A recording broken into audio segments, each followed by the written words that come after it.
Hello and welcome to the presentation video of Carrier Command Gaea mission. Some people may remember the original from 1988, on which this modern remake is based.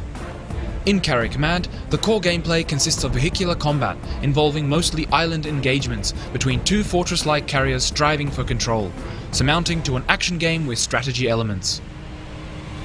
As you may have noticed, the icons on the bottom of the screen indicate units I have on board the carrier.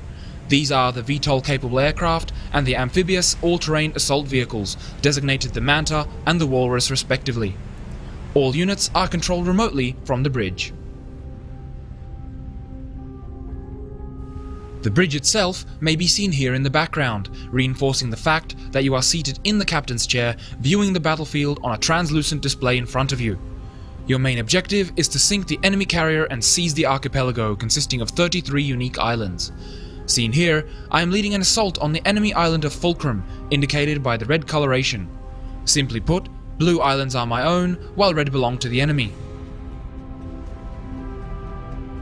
Zooming in, I am able to make out the geography of the island, enemy encampments and bases, as well as units of the opposition. Prior to an assault, I would equip my units as required, giving them the necessary armament to carry out their mission.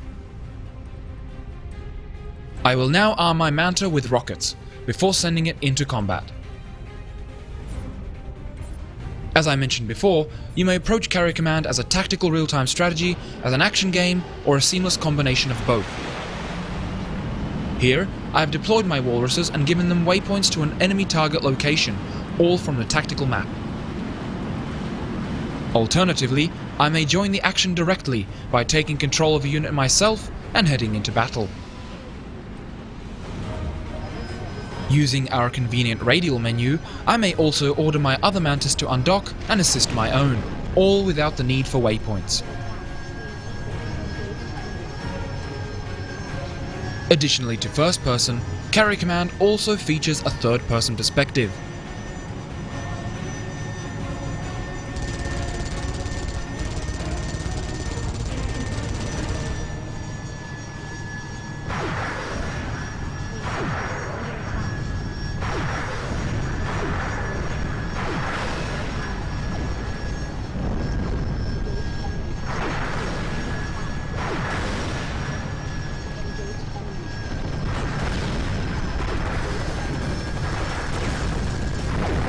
At any point in the action, I may return control to the onboard computer.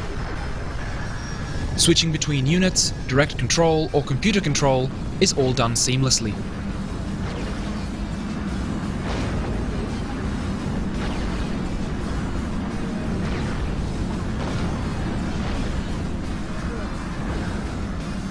The convenient picture-in-picture preview window in the top right-hand corner of the map allows me to monitor what the unit is doing while attending to other tasks.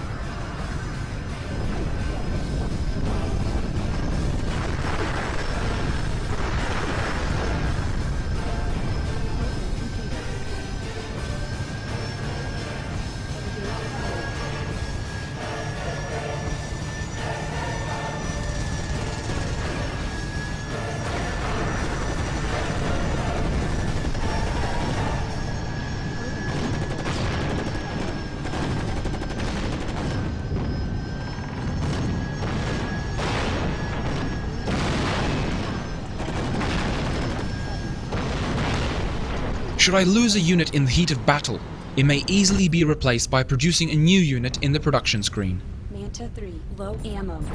Here I may queue items to be built, which will be available on my stockpile island once complete.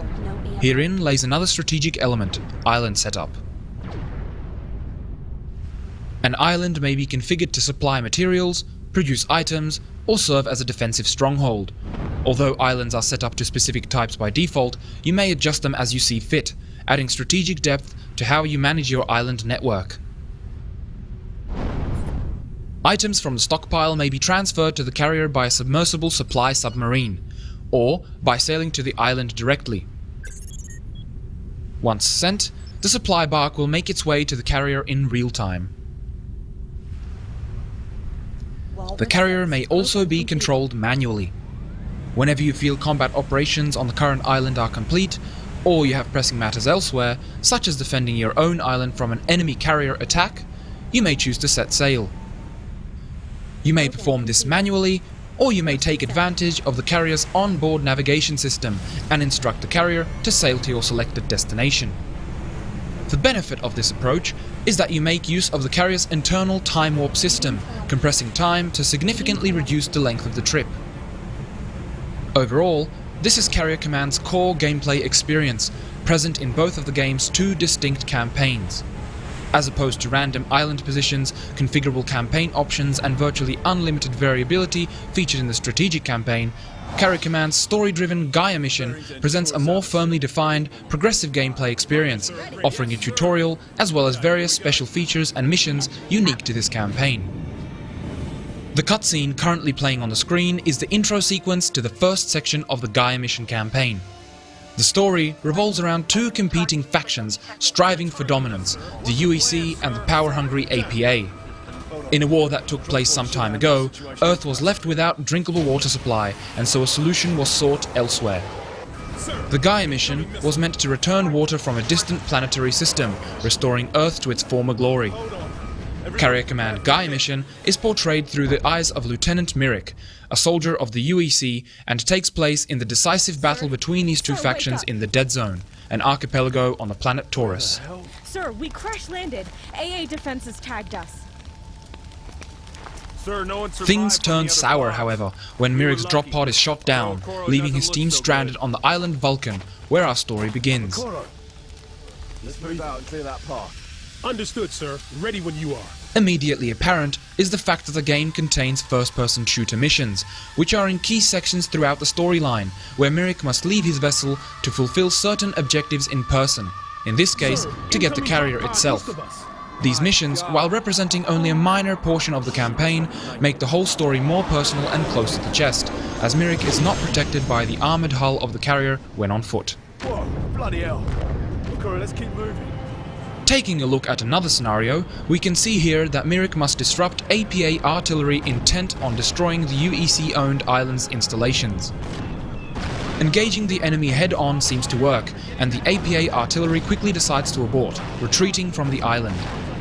While Mirik would love to finish the job, his colleague advises him of a higher priority target, a part to the Hammerhead nuclear missile system, which is essential later on.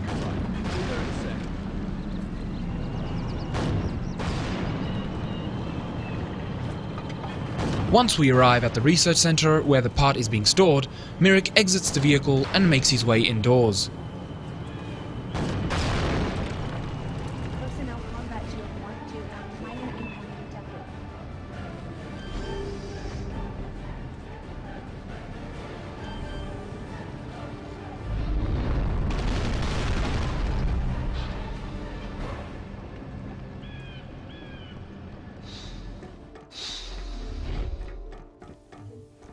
Armed with an assault rifle and grenade launcher to suit, Mirik quickly dispatches of the remaining enemy units with ease.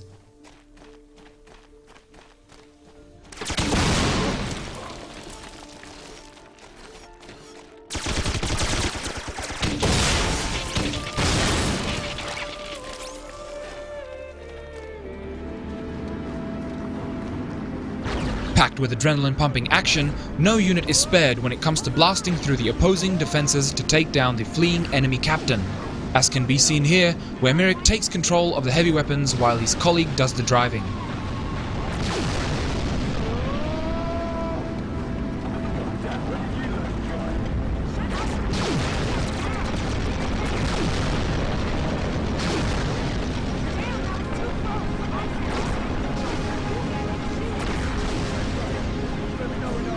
Even Mother Nature makes an appearance through the powerful display of a volcanic eruption. What the hell are they doing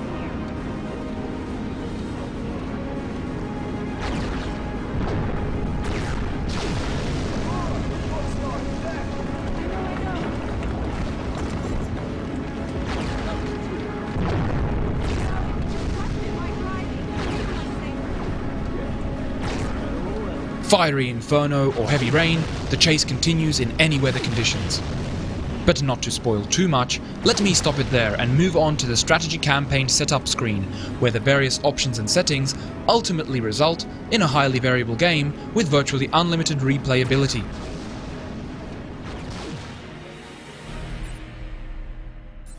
This is the strategy game setup screen, where you may configure various settings related to difficulty and also set the victory conditions.